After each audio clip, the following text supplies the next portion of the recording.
Muerta is the most beautiful island. Don't come for me. But building can be a pain because of the slopes. I have 5 tips for building a beautiful 5-star park on Isla Muerta, and I'm going to share them with you right now. But before I spill on how to build on Isla Muerta, can we bust through the 200 subscriber milestone? Subscribe for tutorials, tours, and more, including but not limited to my eternal gratitude. Did you know that every subscriber becomes a dinosaur in my YouTube park? You could become an adorable homalocephale. Just something to think about. Now that Sandbox has been made available for all maps in the game, it's fun to revisit these islands. I don't know about you, but I've gotten kind of bored with Nublar. So bored, in fact, that I actually hopped on over to Muerta before update 1.10. So this park is completely practical. The space I wasted on power plants and substations you can use for something much more fun. Is there another island you could use some tips for? Comment the name of the island below. You can count on me not seeing much else than my computer monitor for the coming weeks, as I'll be building on all of the new sandbox islands, and I might as well show you some of the tips and tricks that I come across. Now let's quickly get to those 5 tips for building on Isla Muerta so you can load up the game and get to building yourself. Tip number 1. Since the change in elevation is the biggest obstacle on Muerta, you have to tackle that first. The terrain is really high at the start and then drops down sharply, making this central section a bit of a pain at first glance. You have to figure out a number of plateaus before you place even your very first building. Of course, you can still change things up later, but it's important to get the base right. What I've done is I've built a welcome area right at the top with a round square surrounded by buildings and that first essential monorail station a little bit to the back so the tall building and track aren't too in your face. I have a couple of viewing attractions nearby so the guest facilities actually see some action, but the square mostly serves a purpose of just looking good and making sense from a real-world perspective. I love the idea of new arrivals coming into the park and getting this great overview from this lookout point. Use the really steep parts towards the edge for a couple of exhibits. Plan them out though so you still have enough flat terrain for water and feeders. Kind of important. Now for tip number 2, I'm sticking with that elevation, but I'm specifically going to point out the paths. I do consider myself a bit of a path expert, if you will. You want to break up high slopes into smaller increments when you're going to add paths to them. Tall staircases always have landings breaking them up, and that's the kind of look you should go for. Long paths down steep slopes look really strange, like your guest would be sliding down, especially if you turn on rain. I'd also recommend to use the wide path as much as possible, since real-world zoos also do that. You don't want your park to be strung together by thin, noodly paths. Tip number 3. In my humble opinion, Muerta is the most beautiful island.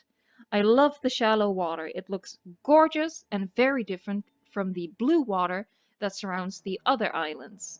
If this was a real park, these clear waters would certainly be a selling point. So show off that view. Build a hotel on the beach and on the edge of the cliff looking out over the water. I also have a hotel higher up by the entry for a view of the park itself. But the most important tip for safeguarding that view and the beauty of Muerta is to not build a monorail track along the coastline. Keep your tracks against the foot of the mountain at the edge of the map as much as possible. You also don't want them to be front and center in your screenshots. I actually wish there was an alternative transportation method to the monorail because I don't like how prominent it is. My hope is that if we do get that 1993 DLC, that it will have the Ford Explorers, which could serve as transportation, being able to go over paths and have multiple hop-on, hop-off points. Tip number 4. Reserve the right section for your operations and a big exhibit with a truck tour. In my opinion, the corner off to the side is the perfect place to hide the necessary operational buildings, and then the remainder of the space is well suited for an awesome Jurassic truck tour that takes guests right by the edge of the cliff. With some trees and ridges, you can ensure that your visitors don't see the ACU building and the creation lab to keep up the illusion. In my park, I think it's a pretty spectacular ride through a mixed herd of sauropods and trying to spot the single Tyrannosaurus roaming around while hoping your lovely driver doesn't drive the truck off the cliff. Time for a couple of bonus tips. If you're feeling adventurous and decide not to play with the ideal settings but instead just take Muerta as it is, use the Doctor Wu DLC genes to lower the comfort threshold for all of the dinosaurs to 50%. That way nothing ever freaks out or breaks out in a storm. The requirements for getting to 5 stars are actually pretty low. This means I'm going to repeat the same thing I said for my building tips for Isla Pena. Don't be afraid to waste quote-unquote space.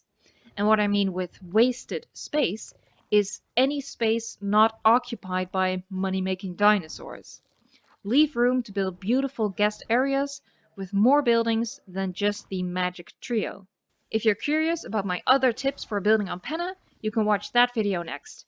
The link will be in the end cards, as well as links to videos for building on Tacaño and Matanceros. One thing to be mindful of is that in sandbox mode, every island has the same requirements for your dinosaur rating. You need to have 16 unique species on the island, and you have to have a dinosaur rating of 5,000 points in total.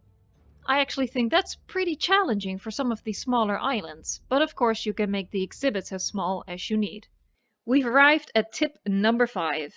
Add interest to your paths with circles or semicircles or any other simple design addition to give it some character.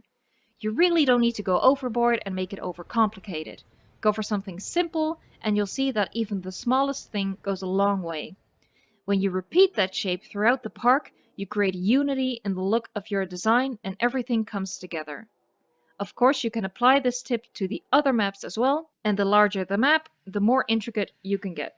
Again, let me know in the comments what other islands you could use 5 tips for, and give this video a thumbs up if it inspired you for Isla Muerta. Right now you can check out my 5 tips for Pena and Tacaño, as well as my tour of Isla Matanceros. Thank you so much for watching this video, and until next time, enjoy the game!